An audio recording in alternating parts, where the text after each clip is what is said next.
Hello, everybody. Good morning. Good afternoon, I guess. Hi, guys. I guess it's morning time here, but whenever I record these, I kind of think about, like, when are people listening to this? Yeah. You know? Also, like, where's your demo? Are they in Central Time for the most part? You know, that's a really good question. Because I'm always I think so, yeah. I'll always be like, oh, it's 50 degrees out. And I'm like, it's actually not 50 degrees for the majority of people listening to this. Like, there are people that are in LA listening to this where it's like 70 and sunny. So I never know, like, what to say. Wait, this might be crazy of me, but I actually don't know my, like, demos. Really? No. Have you ever looked on, like, TikTok or Insta? Oh, like on those channels, yeah. Yeah. But, like, for my podcast specifically, I don't look at it because it's managed by, like, my managers. company. It's managed by my managers. Yeah. But, yeah, I don't look at the I would podcast. assume it's probably fairly similar to, like, your other stuff, Yeah. but maybe not. I don't know. Okay, well, let's get into it. Good morning, everyone. Reporting live from Austin, Texas with Eli. So excited. Hi. I know. I'm so excited to have you in Austin I know. back again. Crazy. I feel like I am getting familiar with the city now, which Yes. feels kind of nice to like visit somewhere and like know the places I like. Yeah, I think Austin is such a small city too that even after like a couple weeks here in the summer, I was driving around downtown without a GPS. Yeah. Like, Also, having a dog probably helps because you walk your dog and you like notice different streets and like areas and dog parks and everything like that. yeah. Right now too, like there's a couple parks in our little neighborhood, so it's actually super nice. But when we were living on Rainy Street with the dog, it was absolute chaos. I mean, I'm sure you've seen all the construction. Yeah, there is a lot of construction and it's been happening since I was here for South by last year. Yeah, it's definitely popped up quite a bit more. There's just high rises going left and right. And Insane. like there's no green space downtown anymore. So yeah, Quincy, poor thing, was just pissing all over the concrete. Yeah, like it really needed a park. Yeah, I finally got it fixed. Well, everything is giving LA to me here. Really? I was walking around and I was like, I've only been to LA twice, but I was like, okay, two hands. Isn't that an LA thing? Is it? It might And be. then Alfred's is an LA thing. And then Sun Life Yeah. Organics is an LA thing. I was like, this is like kind of like all the good parts of LA in one place because LA kind of overwhelms me. But Yeah. like this is like sunshine, happiness, good smoothies. Like, Yeah, there's a lot of good smoothies. A lot of like good healthy food here. yeah, I like that vibe. Yeah, everyone from California listening, it sucks here. Don't move Don't here. come here. But no, I made a video on TikTok once that I was like, there's like two different diets, like the New York diet and the LA diet. And I was like, in New York City, people just eat carbs. Like there's like not smoothies. Like you can't get like a good No? smoothie. Like there's like Juice Generation and Juice Press, but like Okay. when I'm here or in Los Angeles, like the juices, the smoothies, like the healthier foods that also taste really good, like hit different. Yeah. And in New York, I feel like everyone's just like struggling to get through. Like it's like just a massive struggle of like carbohydrates, which I do love on some level. Yeah. I will say like Juice Land is a huge thing here. There's a Juice Land in like every Yeah. corner almost. I love it there. It actually is interesting because I feel like I lived in New York for 5 months in college. No way. Yeah. I did didn't know my like that. study away there. Wait, that's so funny. I know. I had the option between it was Florence and New York and then also Hong Kong, but that was like a really, really small program that you had to be accepted for. Yeah. And me being me, I was dating my high school boyfriend at the time and I was like, I want to move to New York Yeah. because then we can make it work. He can Yeah. come visit me. You had to pick where you're gonna go like a year in advance, and we broke up. So then I was just like kind of kicking myself. I'm like, You're like, damn, "Okay, now I can't go to Florence." I know. I'm like, damn, I could be in like Italy right now. Yeah. Wait, Well, did you like it? Is Florence in Italy? Florence is in Italy. Oh God. Don't worry. Oh my God. No, I liked New York, but it was not for me. I like New York to visit it, but I was also there from January to May, and we had maybe 2 days of like somewhat remotely warm. And yeah, I don't know. I love Austin. I love the people here. People here are just so friendly. So nice. And I love the weather and everything else. I think there's like a bit of magic to New York in a way that I noticed. Like my boyfriend just moved and he's like living in Jersey now. And so I like am there a bunch with him. And we did notice that like when you come back into New York from Jersey where it's like quiet and so calm, the energy is like so palpable. It's so there, but it's like a little too overwhelming for me. And I think I'm the type of person that likes to visit New York and like not live there.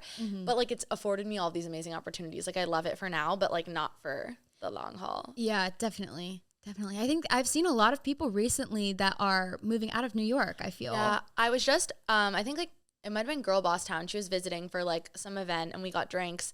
And she was like, how do you guys do it? Like, how do you live here? And I was like, I ask myself that all the time. It's so like insanely overwhelming to me and loud. that's the other thing. Like the first night that I slept in my boyfriend's apartment in Jersey City, like we woke up like naturally to like no noise, like no screaming, no sirens, no banging, no loud crashing, like noise, like no honking. And I was like, that was when I realized like it's so loud. Like the noise level is like crazy. Mm-hmm.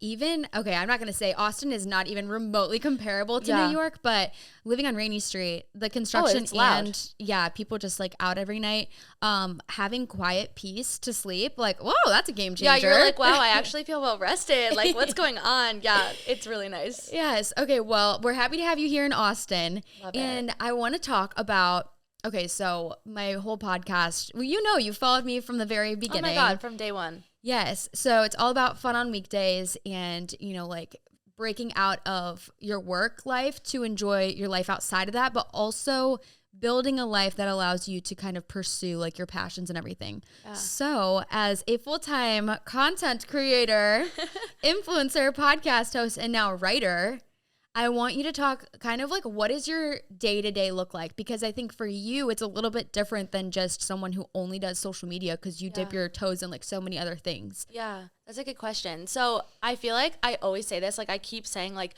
okay, like when it gets to January, like things are going to slow down. And that's just like simply never the case because like week by week, things fill up so quickly.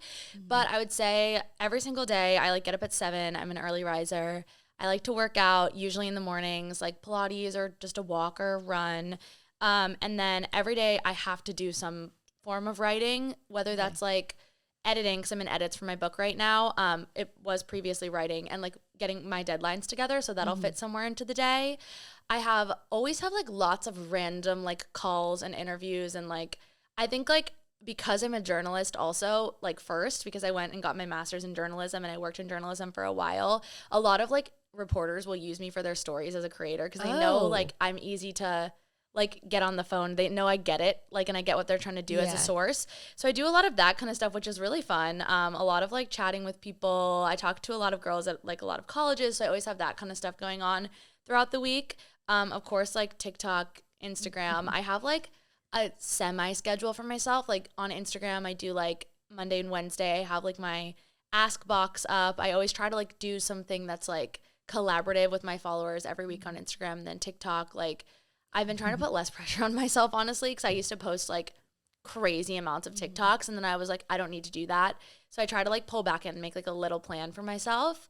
And then the podcast records once a week, and I typically have it planned with like a guest or just myself. I've been trying to like work out how I like to record because like you have this beautiful studio, like there's not this kind of space in New York. So I'll rent studio space if I'm having a guest. Yeah. Because I feel like it's like nice to bring someone somewhere, but usually I'm just like with my Yeti mic in my room. And then there are like events a lot in New York. I kind of pick and choose now, which like I'm really grateful that I get to do that because at first I felt so like I have to go to all of this stuff. Yeah, almost like trying to prove, you know, like, oh, I got invited, so like I have to go because I want people to see me there. It started like really to overwhelm me a bit and like make me feel like, I don't know. I just felt like, I think you've been speaking about this recently, like what am I doing? Like am I here because like I love this brand and I want to build a relationship to them, or like I'm here because I want to, or am I here because I think that like I need to prove something to like people? So I just kind of like stopped doing that at the volume that I was before. But of course there are still like moments. And I've been trying to like, similarly to what you've been saying, like find other ways to fulfill myself, like whether that be like getting back into tutoring a little bit, or like, I don't know, like helping people with their college essays, because I used to do that all the time. Like those things really fulfill me. And then always like on the hunt for a new writing project. So like I studied screenwriting and playwriting in college, so like I would love to do that. So I'm always like teetering around with ideas, but every day is different, which I'm sure you relate to. Yeah. And like we just said, New York is crazy, but I like the moments that I get to slow down, which aren't many, but like maybe like a Pilates class or whatever it is. There you go. I can take a deep breath and I'm like not like in the hustle and bustle of it all. I feel like you have a much better schedule than I do. Like you keep yourself super busy. It seems like you have certain things that you do every day. And I feel like what I've been struggling with recently, ever since I kind of like put a pause on the events, is that I don't have enough to do day to day to keep me busy. And then I'm sitting here feeling like shit about myself, where I'm like, you feel guilty. I'm like, I'm not doing anything. Yeah. I need to go and I need to like go work, Yeah. you know, because you'll have a project for the week, but you might finish it in like a couple hours, or you might have Yeah. like one phone call for the day. Yeah. And so I've just been, I've been struggling with that and just feeling super, super guilty and hard on myself. But yeah, I think we have a similarity there because in college I experienced this a lot. Like I would feel guilty for having fun if I didn't feel like I earned the fun. So like, for example, like I would overextend myself so much in college to the point that I was literally never in class because I was always like producing theater, writing things, like working on the newspaper. And if I didn't have like a million projects going, like starting a student org, I would feel so guilty going out with my friends on a Friday night. And I really had to unlearn that behavior. And I think it's like a careful balance because I think it's really good that you're like, okay, I want to feel busier in my life, but also like not beating up on yourself. Like I saw someone say that like laziness isn't technically negative. They said this on TikTok. It's the way your body is saying like, I really just like would love a break and I would love to relax, and we need to like get more comfortable with like relaxation. But I do think it's a careful balance because I feel that so much. Like on a day when I don't have a ton going on, I'm like, what can I be doing? All of a sudden I'm so guilty. Like, why should I get to go to this fun thing tonight if I didn't even like feel like I worked really hard today? yeah, that's a really good point. Especially like I don't know. I think back to when I had my job at TikTok and I would have like something lined up for work every day after work, like to hang out with someone or go and do something or go, like just go somewhere. Yeah. And it felt like I had something to look forward to every day. Yeah. But then on days now where I'm feeling like just a little bit lost, you know, like what even is my day to day? Yeah. When I do have those types of things like fun on weekdays, it doesn't feel exactly like you said. It doesn't feel like I worked for it really. Yeah. So it's not the same type of way to look forward to it. Yeah. You know? No, I feel that so hard. Like when I have like a crazy busy week and there's like light at the end of the tunnel, I feel like I'm so ready to have a good time. Like I really deserved this. And I think that that's like definitely something I have to work on within myself, because like you still deserve to have a good time if you had like a lazier day or you're feeling a little lost. But I really resonate with that because I think like when I had my 9 to 5 also, like I would finish the day and like go see a Broadway show or go do something, go out with friends. And I would always feel like, oh my God, like today sucked. Like I'm so happy that I get to like have this fun now. But when my days don't suck because I love my life and I love what I do, I'm like, do I even deserve to have a good time? Like it's definitely a weird thing that I have to talk about in therapy more. So let's talk about your 9 to 5. What did you do right out of college? So right out of college, I graduated in 2020, so like pandemic. I was a theater major and a creative writing minor. And I worked on Broadway in college, and I just realized like it's really strange and no one thinks it, but it's like a man's world in the like production side of Broadway. So like the people that like run Broadway on the like most top level in producing roles, they're all like straight white men, which is kind of surprising when you think about how like vibrant and colorful and diverse Broadway is. But if you know about Broadway, it's like not surprising. So I think I just felt a little like sad about that. I was like, wow, this just wasn't what I thought it was going to be. I got back to school senior year. I was like, okay, I'm going to go full force with this writing thing. It's like what I love to do. So I applied to grad school for an MFA in creative writing, which is like, it's an interesting thing to go pursue after you're a theater major. Like so much creativity. I definitely was feeling anxious. Like people are going to think that like I just couldn't make it like as a creative, like, and I'm like, you know, using a backup plan. And I also threw in Columbia's grad school in journalism as a master's option as well. So I applied to 10 schools. I got into NYU's MFA in fiction and then Columbia's MS in journalism.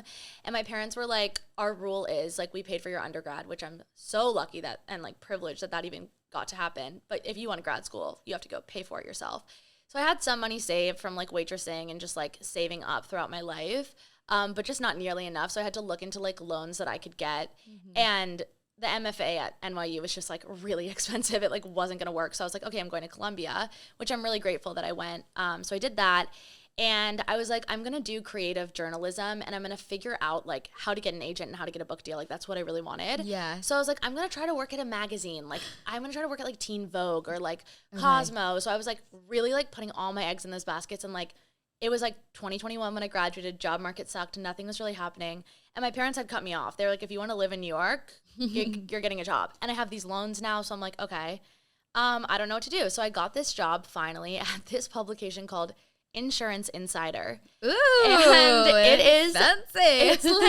It's like Bloomberg, but for the UK. Like it's based in the UK. Oh, interesting. It's like the biggest insurance publication. I know nothing about insurance, nothing about math. Like I was a personality hire for sure. Same. Also, like same. my boss like was creepy as hell to me, and I think I was more than a personality. Like, he hired me. He was the only person that interviewed me. Like, I think he just wanted me around. Like, he was you really... were a crush yeah, hire. I was a crush hire. Like, he was really weird. I ended up quitting because I was, like, getting really stressed out with everything going on with social media and my podcast, and then I signed with the management company, and they were like, we don't know why you have 9-5. You could be making a lot more money. And I was like, well, no one's ever taught me that. I don't know what's that. Like, no one's ever told me that.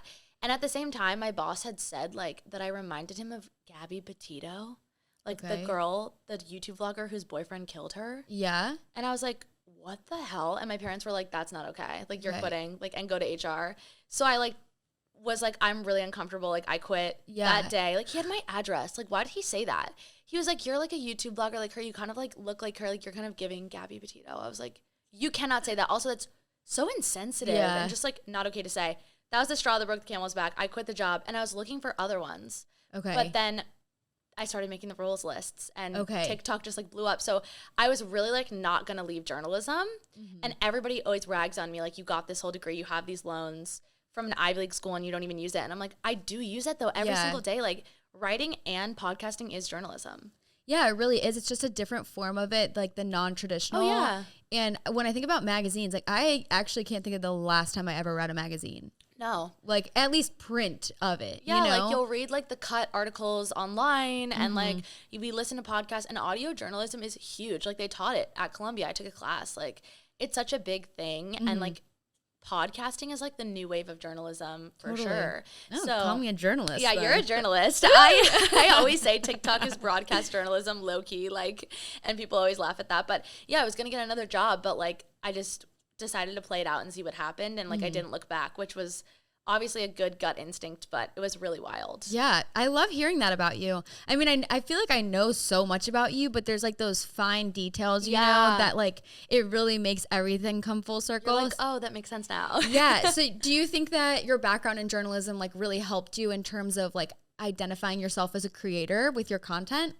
I think so, yeah. I think also, like, being a female journalist is really, like, it's interesting. It's another crazy male-dominated field. Like, a lot of my friends who are in journalism as women, like, have these really interesting experiences that are, like, err on the side of negative, and, like, have been a really interesting way for them to, like, learn about their identity through that. And I think also, like, learning to advocate for myself as a journalist, and, like, going into source meetings and, like, interviewing people and all of that stuff, like, that's a really valuable skill set. And, like, the advocacy and, like, advocating for myself, and, like, being able to, like, know my place and carve out, like, a confident space for myself in the world of social media.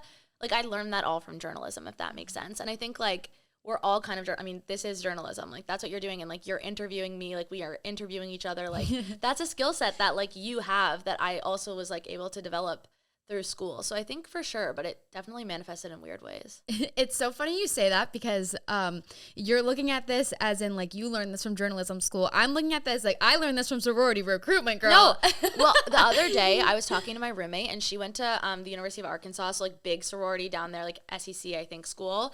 And she was saying, like, so many skills that she has are from the hell that was, like, rush week, and, like, having to get up at 4:00 in the morning to, like, do rush and, like, prepare for, like, the PNMs or whatever they call them down there. She was like, that, like, gave me a skill set. And I'm like, it actually does. Like, going through that process, like, also gives you thick skin, but it gives you, like, a skill set that's valuable. Yeah, it really is interesting. Because I actually, like, when I first started on TikTok, I remember I was in, like, my dating era. I was going on a lot of dates. They never went anywhere. It was always, like, one date, and I'm like, I'm sick of you. Yeah. But I remember I made a video about how, like, going on dates, you think about it like sorority recruitment. Like, you ever hear the term, like, golden nugget? Yeah. I hate that term. It sounds so weird. But it's basically, like, you find the one topic that somebody loves to talk about, and then you just kind of expand from there. And, like, that's the best way to have a date with someone, is because they walk away from the date feeling like you listened to everything that they wanted to talk about. Yeah. And I mean, not at all times do you ever actually want to talk about that. Like, I remember this one guy I went on a date with. He was talking all about, like, medical school. And it got to a point where I was like, okay, I get it. You go to fucking medical school. Yeah. Like, okay. Ask me something now. Yes. And he left that date and, like, immediately followed up and was like, I would love to get together again next week. I was like, I don't think so. That's, like, but such a really, tactic. Really good skills. And I do think that a little bit of that plays into, I mean, it plays into dating, it plays into like friends, it plays into podcasting. But I mean, the background behind all that probably is sorority recruitment. Sure. Yeah. Yeah. But people love to talk about themselves. Like, literally everybody, even people who are shy. Well, that's why I have a podcast. Literally, even people who are introverted, they love to talk about themselves. And if you find that thing, you're so right, that someone loves to talk about and could go on and about, and you're giving them the space to do it, they're going to also love you. Yes. They're going to walk away like, oh my God, that conversation was incredible, even though you didn't even talk. Like, yeah. No, that's exactly it. Like, I get a lot of girls, I'm sure you do too, about kind of asking how to make friends post-grad. And I always say, you know, like, there's the things that you can do to meet people. But, like, once you're sitting in front of someone and you're trying to talk to them and get to know them, like, that to me, to actually make friends with that person is harder. You're so right. But I think that it does come down to that, is like finding the one topic that person could talk about forever, making them feel special, like you were listening. But I also think that can come from just oversharing. Yeah. Like, you know, sometimes somebody has to be the one to just like blurt out something really personal that like we maybe don't need to share with a stranger. Yeah. No, I completely agree with that. I was recently like getting to know somebody for the first time, and she and I like were like doing something one-on-one for the first time. So we like hung out in a group before, and I didn't know like integral parts of her identities or like some trauma or whatever it was that she told me about. And all of a sudden I was like, I just felt us get a little closer, like because you shared something with me. And like sometimes you just have to break the ice and be like, I'm going to overshare this time. Like I'm going to tell this person about this thing, because like I kind of want to get to know them better. Yeah, totally. I think that's a good way to meet girlfriends. But anyways, we totally like went off track. Eli and I could talk for hours and hours. Like this could be a 5-hour or 5-part podcast. Several parts. But one thing that I do want to talk about before we get to our Thanksgiving list is your book deal. Yay! So excited. I'm so excited for you. Thank you. Guess what? What? I read 2 books this year. No way. And yours is going to be my 3rd. Oh my God. That's good odds. Are you like not a reader? No, not really. But it was on my New Year's resolution list. I have to look back at it. I forget how many books I said I was going to read, but what did you read? The most recent one was People You Meet on Vacation. Okay, yeah. I love her books. Yeah, I actually cried on the plane. It's so good. And then the girl next to me was reading Colleen Hoover, and I feel like I'm looking over and I'm like, are we both reading sex scenes right now? Yeah, like dead ass. Like, also, Emily Henry writes the best sex scenes. Like, she really knows how to write a sex scene. Like, yeah, it was good. Some book sex scenes are like cringe as hell, like the way that sex is described. I'm like, I cannot read this. But like her sex scenes are like for the hopeless romantics out there, for sure. I was reading it and I'm like kind of turning it away because I'm like, oh my God, I don't want people to know that I'm like to feeling myself right now. I'm not touching myself, but I'm like, oh my God. You're like, oh my God, this is like hot. Yeah. Yes. But okay, so the book deal, when did that come about? How did that come about? Yeah, so it's really interesting. Like, it works differently if you're writing nonfiction, which is what I'm writing because it's personal essays, versus like a fiction book. Okay. So for fiction, if you wanted to like write a book of fiction and get it published, you need to have a full ass manuscript. Like, People We Met on Vacation, draft 1, done, and then you would have your agent pitch it out. Okay. But for me, it was different because it's nonfiction, so we had to do like a proposal. So my agents reached out to me because I was writing a newsletter and putting it online, and they had seen me say so many times that I wanted to write books, and they were like, you're a great writer, we love this rules list thing, we think there's something there. So I met with them, we put together a proposal. It was like 90 pages, a rough outline. I wrote a couple of the chapters like as a draft, and we put together like a business proposal, basically like why the book would sell, why now, why me. And so then they pitch it out to publishers, and what happens is you go to the meetings, they ask you tons of questions. It's like an interview for an hour. Okay. And then afterward, they decide whether or not they're going to buy the book. And so all 5 were like, we're going to buy it. And when that happens, it goes into auction. So they had a week, and then at the end of the week on like, it was Tuesday at 10 a.m., like I'll literally never forget, they all came back with like the amount that they were going to buy the book for. And then I got to choose based on that. So my agent, shitting yourself? It was the worst day of my life. Like, I was so nervous I couldn't eat like the day before, which is crazy for me because I'm always eating. Then the next day, I go to my parents because I had to like do something or get something from them, like a doctor's appointment. So I was working out in my parents' like little gym, and my agent started FaceTiming me at like 10:05, and I didn't know what time they were gonna call. I was like, oh my God, and I ran up to my room, and they were like, okay, you ready? And I was like, yeah. And so they went from like least to most. And the person that like offered the most was HarperCollins, and that's like who I really wanted, which was like amazing serendipity. But they told me, they were like, every single time, like half an hour before we get the like offers in, we write on a Post-it note like what our goal number is for like the book deal, and like we got it, which was crazy, and they were like screaming. It was like the craziest phone call of my life. I have goosebumps. I will never forget it. I was just writing my like thank yous and acknowledgements, and like when I was writing about one of my agents, I was like writing about the way that she was like literally like sweaty from a Pilates class, and like I was sweaty from working out, and she's like screaming at me on the phone like, you got a book deal with HarperCollins.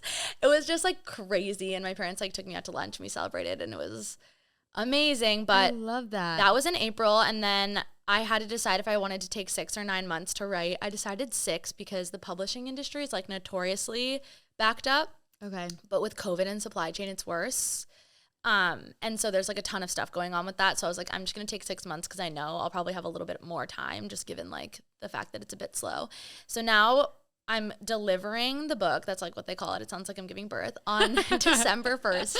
Wait, oh my God. Wait, Yeah. this year. Yeah. So I'm done. I finished on September 15th and then now it's on like the 4th draft, but I'm getting to a point where I have to stop reading it. Like I've read it 18 times. Like I could recite it. Like I locked in, it's like in 3 parts. So part 1, part 2, part 3, obviously all in one book.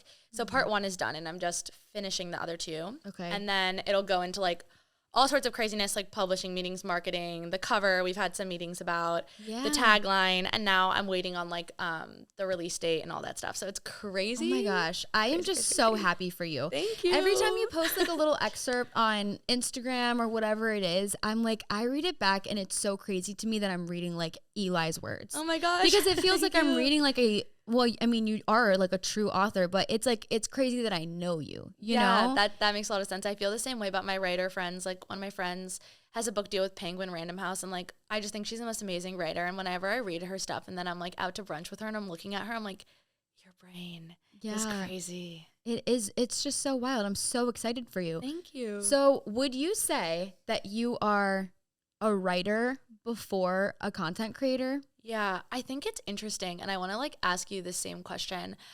I feel like, because everybody always asks like, are you an influencer, are you a content creator? Like, I'm a writer first, and my writing informs all my content. Like, how do you feel about that? Like, what titles do you take on? Are you just like a podcast? Do you say podcast host? Do you say like influencer? You know, I think the fact that I don't know the answer to that really depicts where I feel like I'm at in my life right now. It's just like, I feel so lost. I don't even know what I am. Yeah. Like, and I think I'm at a point right now where I'm just like, I'm reaching and like, I'm trying and I'm just like trying to figure it out. But even to say that like, I'm a quote unquote podcaster, like it doesn't feel like, I don't know, maybe it's just a sense that I don't feel I'm good enough to call myself that. That's so untrue, but I understand where you're coming from and your feelings are valid. Yeah. I think, I don't know. I saw something recently that was like trying to reframe the feeling of being lost, because they were like, if you're lost, that just means like you need to find your directions. Like it doesn't even mean that you're like looking to be found. Like you just need to like map out the directions, like to know where you're going. And like it's kind of like there's a sense of hope in the fact that you don't know where you're going, because like I don't know, like I think about this a lot. Like in my old job, like I knew what the promotions would have looked like. Like I knew the path, and like it honestly kind of sometimes made me feel like sad because I didn't like what I was doing. I didn't feel fulfilled by it. But to not know is kind of special, because there's like a hope there that you're like, I'm gonna find it. Like you're not gonna be lost forever. Just a quick PSA for you. If you don't know what to get your boyfriend, your mom, your grandma, your sister, maybe even yourself for Christmas this year, I do, and I put it all on my Macy's landing page. I just updated it the other day. I added so many gift ideas for you. I added all of my favorites at Macy's currently and so many great deals, so you're not breaking the bank this holiday season. You can check it out at Macy's.com/FOW. Yeah, I think it's interesting because in my mind, I feel like there's a lot of different paths that I could take, and I think the issue that I'm having is determining which one to take. So like at this time, I kind of feel like I'm taking all of them at the same time. Yeah. But the fact that I'm doing that means that I'm going to get to the end destination of all of them like way later. Yeah. Versus just following like one single path right now, getting to the end, figuring out if it's something I like, you know?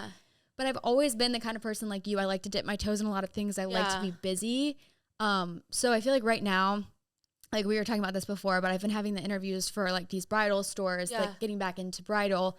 Like lately I've just been thinking about, I've always loved makeup. Like I've always loved bridal and makeup. Those are the two constants in my life. So I'm like, maybe I could do like hair and makeup for just, you know, friends and like do it for fun. It would fulfill you too. And honestly, like I always say this, like trying something new is a win-win in my book, because if you tried, like let's like make it Pilates. I always use Pilates as an example, but let's say you'd never done Pilates and you got like brave enough to go to your first class. Let's say you literally hated it and you were like, I'm never going back there. It's a win because now you're freed up to try something else. Yeah. Like it's not a loss that you didn't like it. It's realizing that wasn't for me, but I'm so glad I know now. And it made it like you broke the ice. It makes it trying something else a bit easier for the first time. So I feel like the same way with you right now, like whatever you try, even if you don't like it, you're going to get better at trying things for the first time or revisiting things, and then you're going to find what you love. Yeah. But the Dibs Beauty collab is so fire. Thank you. I love it. Oh my God. The contour. Yes, it's so great. It's like creamy. Yeah, I think that's another thing too, is I don't know if you feel the same way, but like after a year, and I'm so grateful, like I just want to say that, like we're both so privileged to be in a position where like we can work with our favorite brands, you know? Yeah. But I think I've been looking more towards things that are like more collaborative, like more hands-on, that I get to actually create something. So like the Waterboy collab that I'm doing with the flavors, like we've been working on that for months, like honestly almost over a year. I mean, and then like the Dibs Beauty thing, like we're working on formulating a new product now. So after this collection comes out, I'll have a product that comes out in the spring, and like working on that. And I think it's allowing me to kind of try these different things. And just what you said is reframing feeling lost as like a positive thing, you know, because now I can kind of redirect myself and wherever my heart is like leading me. Yeah. So yeah. I love it. I think it's admirable that you're so upfront about it too, because I know that like there's actually hundreds of thousands of girls that like look up to you as someone that they like would love to be or like would love to emulate. And the fact that you're also like, but I'm also feeling a little shitty right now, probably makes people feel really comforted when they're also not feeling their best, because they are so inspired by you. Yeah. Oh, well, girl, I'm inspired by you too. I love this conversation. No, it's so good. And okay, going back to the list kind of. So when you started on TikTok, obviously we all know you as the jar. You did all of the jars, which feels like a decade ago.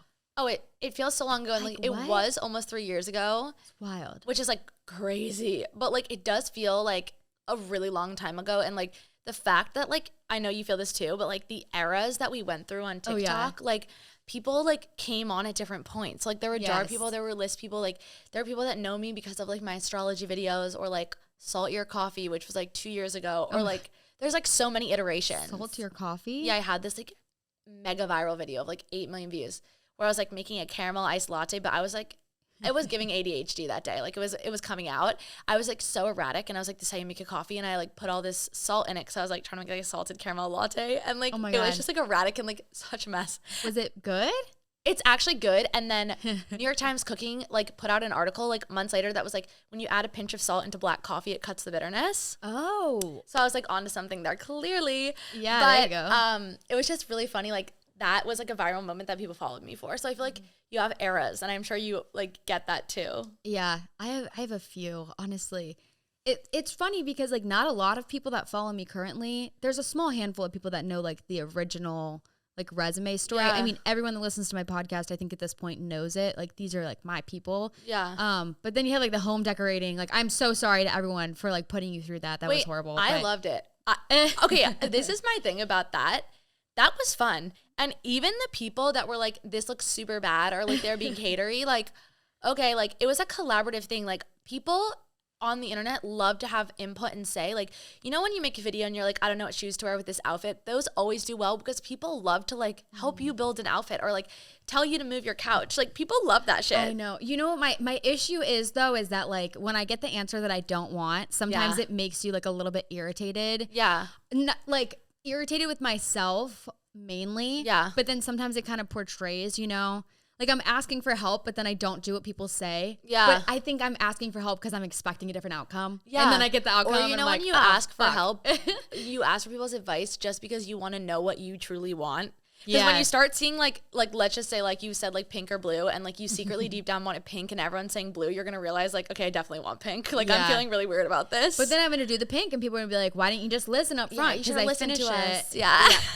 No, but that's been quite an era. I mean, the office decorating era. We were talking about this before we started recording, but I think I'm gonna take some time and like, you know, revamp the office because it just doesn't really feel like me. And I think, I don't know. Also, that could be a fun era if you hired somebody. It could be really fun to make content with them. Yeah. Like an interior designer. Like, people are so talented at that stuff. And interior decorators, they had to go to like architecture school. Mm-hmm. They had to get like degrees like in architecture and math. It's crazy to me. Like, people like don't think that an interior decorator is like a hard job. Like, they think it's about fucking hard. And I'm like, you know, those people, like they literally went to architecture, like architecture majors. That is the worst major that you can have in college. It's truly horrible. Yeah. I mean, I don't know how anybody could ever say that decorating a place is easy because it's just not. No. And I think I get irritated too because people are like, why don't you just spend money and like get something nice instead of buying all this cheap stuff from like Home Goods or Facebook Marketplace? And it's like, I'm torn between like wanting to buy things that are affordable because it's like attainable, you know, and it's like, it's helpful for other people as well. Because if I'm showing my room and every single fucking piece in my room is from CB2 Pottery or Crate Barn. and Barrel, people are gonna be like, what? People are gonna cancel you. And also at the same time, it's like, I don't find the value in that. Like every once in a while, you find like a good piece, but I mean, if I can save the money, then like I can. Yeah. There was this girl who I did like an Ask Me Anything on my Instagram, and she asked me, so I don't know if she was just not on her anonymous account or she just didn't know that her thing was anonymous, but she messages and she says, why are you such a low budget bitch? Oh, I saw that. And I'm like, girl, that's a compliment. I'm saving my money. Wait, the other thing is that everybody and their mother loves my mom. She's like such a queen. She's a Libra queen. Oh, you're a Libra. Yeah. She's just gorgeous and like, she has amazing taste. Half the shit in our house is from Home Goods. And people are good stuff. always like, your parents' home is gorgeous. Your mom dresses beautiful. My mom literally is always in clothes that are from like Nordstrom Rack, Saks Off Fifth. Like she loves a budget moment. Like she loves a Home Goods. And like you can elevate a space to another level using Home Goods. Mm-hmm. Yeah. Yeah, Home Goods. We're all low budget bitches here. That Low is a budget compliment bitches. in my opinion. Yeah, no, it really is. Like also if you bought a Pottery Barn cloud couch like for 10 grand and you're like, this is my couch, people would be like, this is so out of touch. Like you can't win. I know. But you can buy that same damn couch on Facebook Marketplace for half the price. So true. We love Facebook Marketplace. Exactly. Okay, so let's get into the list. Yes. Okay. So Eli and I, when we were talking about this episode, I wanted to do something that was kind of centered around Thanksgiving because I think the holidays can be like a really kind of like anxious time for a lot of people. You could be going back to your hometown. You could be seeing your family after a while. And like for a lot of people, that can be a lot. Fun. So we want to add a little bit of like spice. Yeah, add a little bit of fun, you know, get you excited for the holidays. I also feel like the rules and fun on weekdays are like of the same genre, different font vibes. Yeah. Because the rules, like people, every time I'm interviewed about it, people are like, well, isn't there some world in which like giving people all these rules like stifles them? And I'm like, but that's not the point. The point is I give like 15 rules and you can choose 3 of them just to make things a little bit better, a little bit brighter, a little bit more fun, a little bit more like elevated. Like you don't need to like strictly follow it. People do, and I love that. But I feel like it's just the same kind of vibe. Like you're just trying to like elevate your life ever so slightly, make it more fun. Exactly. And if it happens to be on a weekday, like that's great. If it happens to be on Thanksgiving, that's awesome. Yeah. So how do you want to do it? Do you want to go? We can go like every other. I really only have 5 rules. Okay. I don't even need to look at my phone for this. Okay. My first rule, I'm just going to start off with something like super bold. Yeah. And like this might be controversial, but my number 1 rule for Thanksgiving is no turkey. No turkey. No turkey. I think turkey is disgusting. Here's one thing about me. I think Thanksgiving food is so gross. I think it's like, it's, okay, this is grossing me out so much. I'm just going to say it quickly. The concoction of smells when someone is cooking a Thanksgiving dinner makes me physically sick. Like I smell that like there's a lot of stuff going on. All the potatoes, mashed potatoes, gravy, turkey, all the smells at once, and like it gets hot and like I'm like I just can't like open the window. It's hot and steamy, but for me, I think it's when you add in like the raspberry like fruit smell with the steaminess of like potatoes and stuff.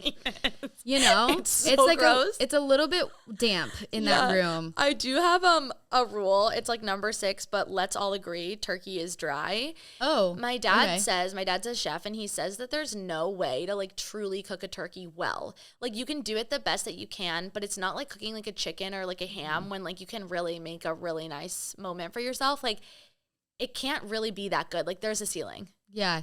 It's just a little bit. Yeah. That's it. That's it. If I could put turkey in a sound, it's like that. Yeah. Yeah. So let's replace the turkey, in my opinion, with like a ham, like a honey baked ham. Honey baked ham, so good. Or incredible. Even Chicken, yeah, chickens. We can do chicken. But honey baked ham is better. So my first one's also really controversial, but I find it to be very fun, and I'm going to explain myself. It's if you don't have a turkey trot, you're a traitor. And I'm going to tell you why. Oh, wait. You don't have to sign up for one. Like, so one Thanksgiving, like my mom was really sick when I was in college. She has an autoimmune disease, and in high school. And I was just trying to make Thanksgiving like a little bit more fun because everybody was like in depressive era. And so I was like looking up turkey trots for my whole family to go do as like a new tradition. Like, let's all go out. Like mom can ride a bike or like walk or cheer or whatever.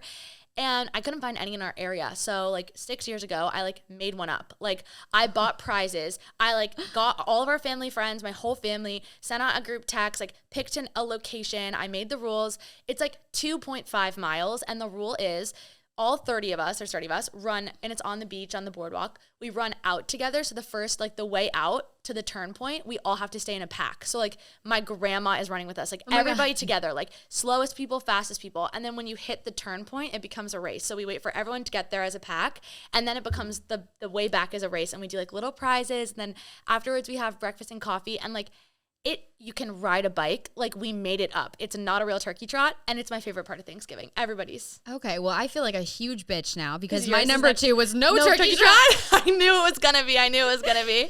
No, because this morning I was talking to Connor about how I was doing this, and he was like, "Oh, what are you talking about?" I said, "We're doing Thanksgiving rules." He's like, "Oh, my one and only rule is a turkey trot." He said it was? Yeah. His is? He's a big turkey trotter. Are you guys doing Thanksgiving together? No. Okay, so you're not going to have to trot. No trotting for me. Just a little bit of casual walking. Well, here's like my thing for that.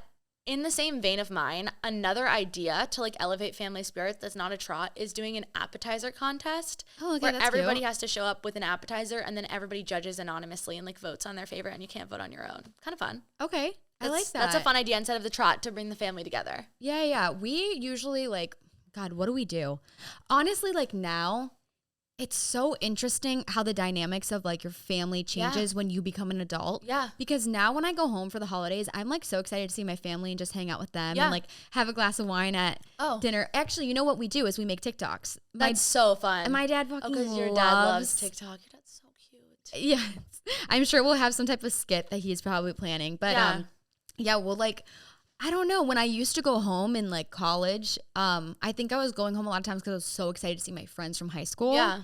And now the tide has shifted a little bit. Like, So don't get me much. wrong, still happy to see them. Yeah. But yeah, it's fun. So much. Yeah. My number 2, this might be controversial because I know you love a fit check.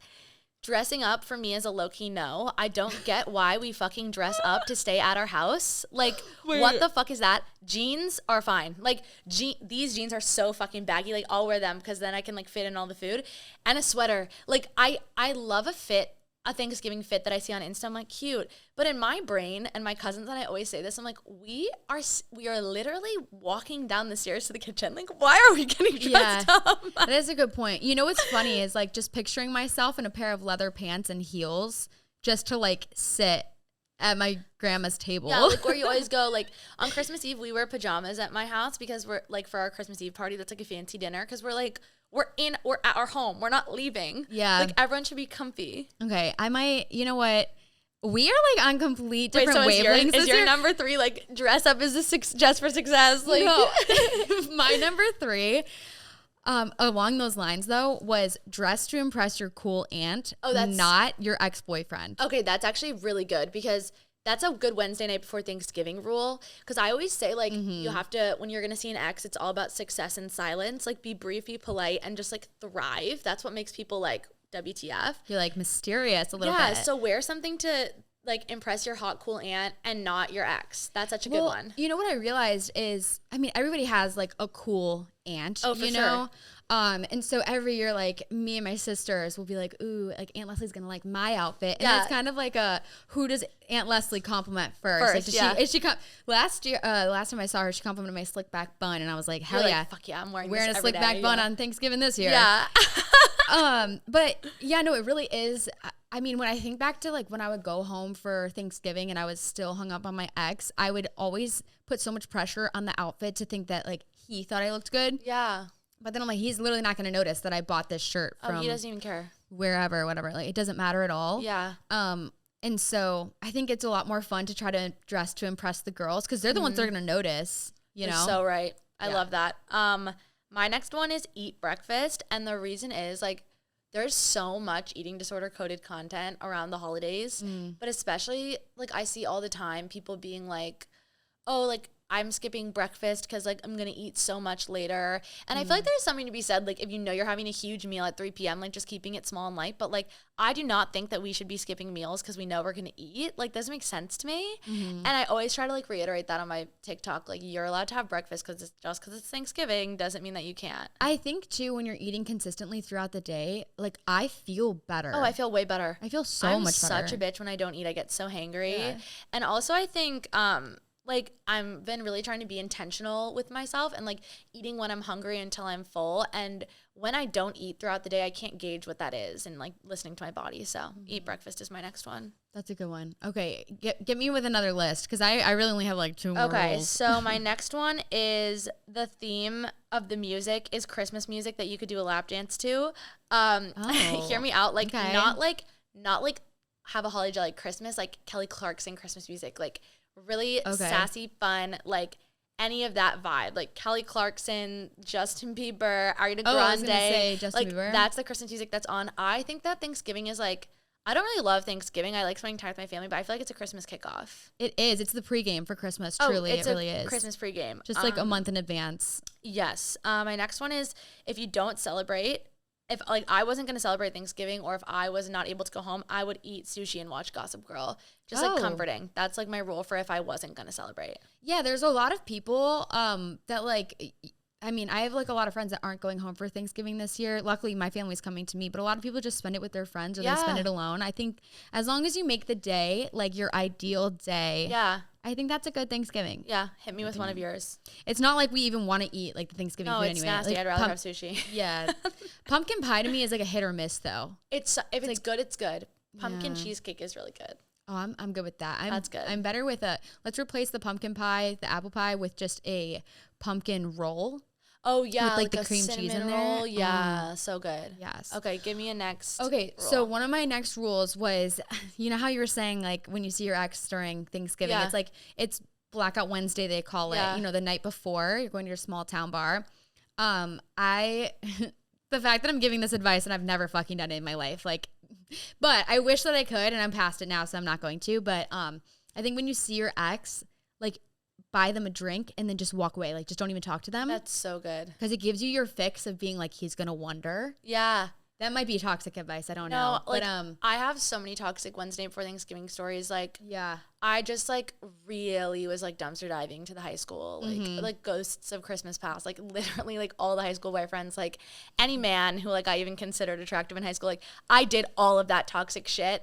Now I, like, won't even go out on Wednesday night before Thanksgiving because I'm like, it's too much for me. See, that is another rule, too, though, is that I think that your hometown small bars are, like, way more fun than like a big city bar. Oh, yeah. And I think that if you are home, then you should absolutely go. I'll be flying because my parents like want me home on Thursday. So I'll be flying on Wednesday back from Texas. So I won't be able to go out. Yeah. But I do think there's something kind of like really like people put pressure on, but I feel like it's like no pressure. Like it's just people that you went to high school with, like at a little bar in your small hometown. It's kind of fun. I do think that there is like a little bit of pressure, maybe just to show like that you're doing well. Yeah, you're right. You know, I mean, inherently, it's like, I don't even know if inherently was the right word, but yeah, it's kind of like same way as Thanksgiving is a pregame for Christmas. Like Thanksgiving the night before every year is like a pregame for your high school reunion. Yeah. You get like a little taste of what people are up to. You're so right. It's definitely like people watching. Yeah. I mean, I had a lot of fun last year.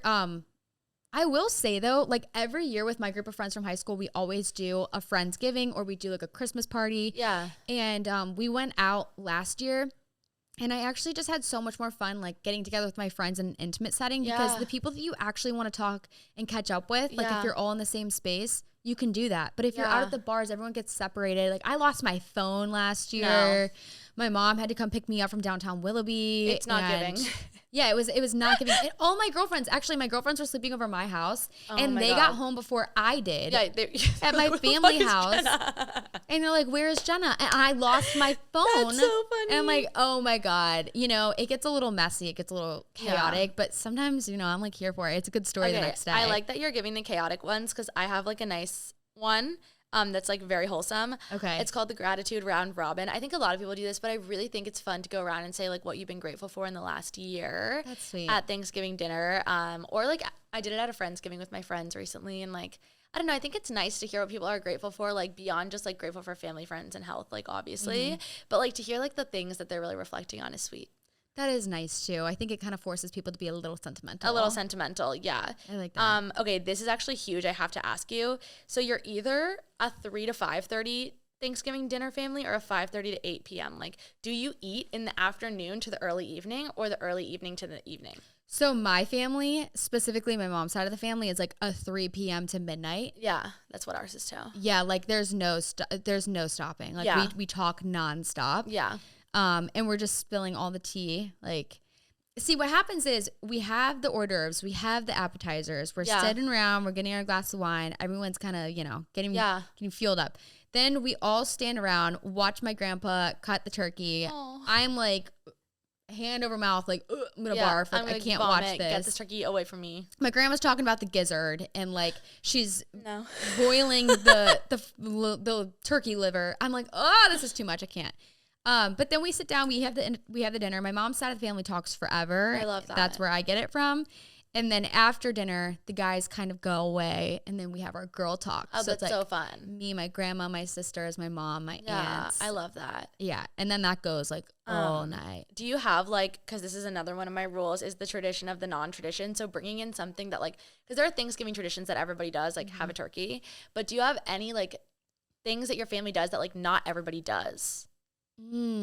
Ours is that like we eat what is it called? It's stuffed shells, like the Italian pasta stuffed shells. Like that's like our appetizer. My dad always makes them. Okay. Or like he makes like lasagna or like baked ziti, like some Italian like pasta dish is always included.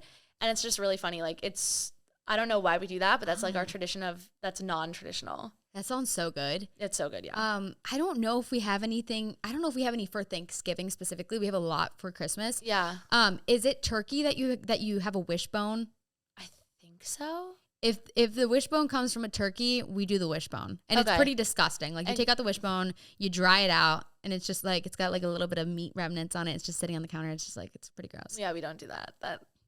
Yeah, I think like the next day you're supposed to snap it. One of the things that I was going to say is kind of a tradition, like the following day, this is my last rule, is on Black Friday. Yeah. You like dress to the nines, like you put on a new sweater, you're looking fire. So fucking good. You go to your local mall. Yeah. And like you Black Friday shop, you leave with nothing.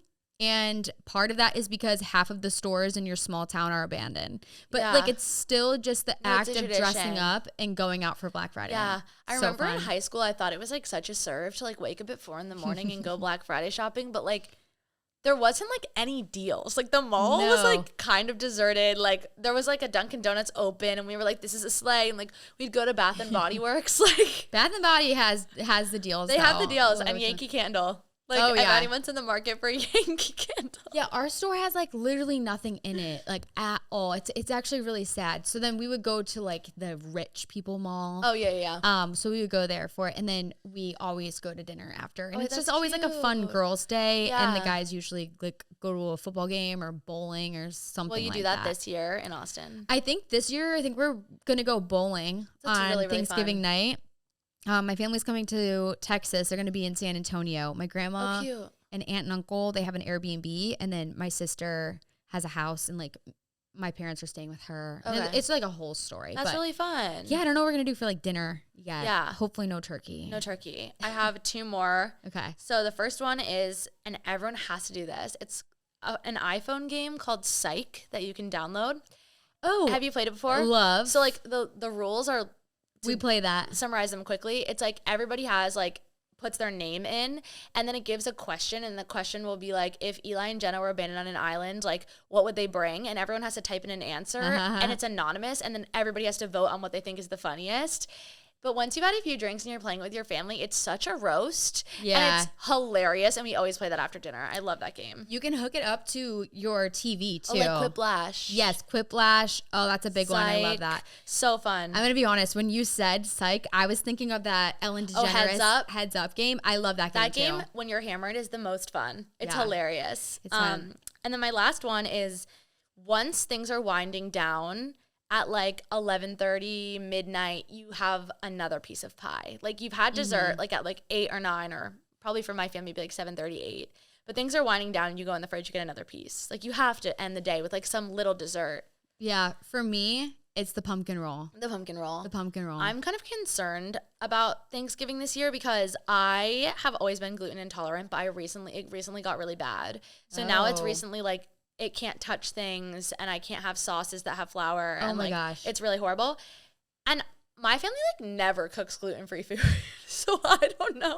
Like Yeah. I don't know what I'll be dealing with, because like gravy has flour in it, stuffing's not Everything. gluten-free. It'll probably be like a greens day for me. I might have to like, I have to put in a request because they're gonna forget.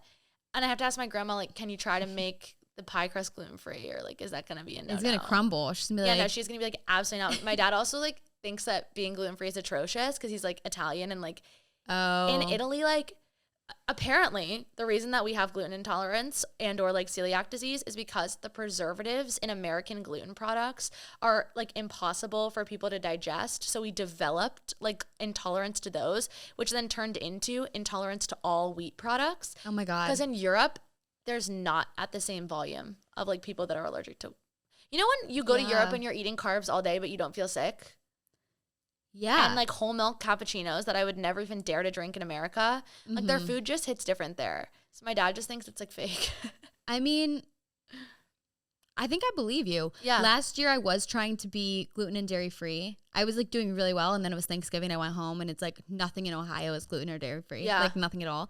So I was having a hard time, and I literally just gave it up for Thanksgiving. I was like, fuck it, I'm gonna eat the potatoes. Yeah, you're like, I'm doing it. And we make potatoes. It's full of milk. It's full of butter. Like I was So eating all the good. things and it was so good, and I didn't regret it at all. Yeah, that's exactly. great. Yeah, my last one is actually count memories, not calories. Because when I was like suffering and going through eating problems, I would just literally always be counting calories on like holidays, and it would just like ruin my holidays. And like I think about how I don't even know how many times I'm gonna get to spend that like special time with my family, and like I just have to remind myself when I like go to revert back into that to just like count the memories, because they're so much more important. That'd be my last one. You know what I heard actually, which like kind of changed my outlook on seeing your family as well? I was listening to a podcast from Chloe's Deeper Than Money, and I forget who the guest was, but the guest was saying, if you live far away from your family and you see your family maybe once or twice a year, and let's say that your parents are 60 years old and or maybe your grandparents are like 80. Yeah. I mean, think about like the time that you have left. Yeah. You might have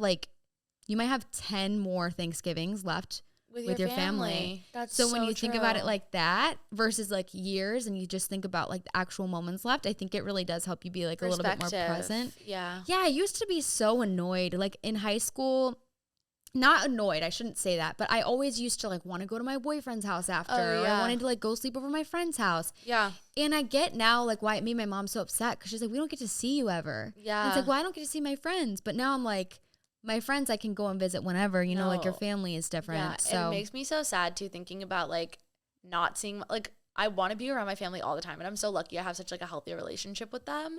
But I'm like, I really want to cherish those moments, and like in high school and college, I definitely like ruined them for myself by like thinking about food too much. yeah, So that's that.